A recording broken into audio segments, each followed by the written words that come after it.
In today's video, we're going to solve DeepML problem 880, create a float tensor from a Python list.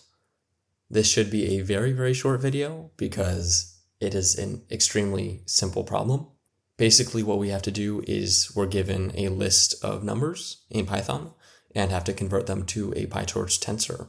This is very straightforward, and they've basically told us exactly what we need to do. The main thing here is that it needs to be a float 32, and if you pass in integers, by default, they won't be. So the main thing here is just keeping that in mind. But the syntax for this is pretty simple. In PyTorch, it's just torch.tensor, and you pass in the values. And then if you want to force the type to be a float, then you just tell it to be float 32 with D type. They actually say that here on the hints. And that's literally it.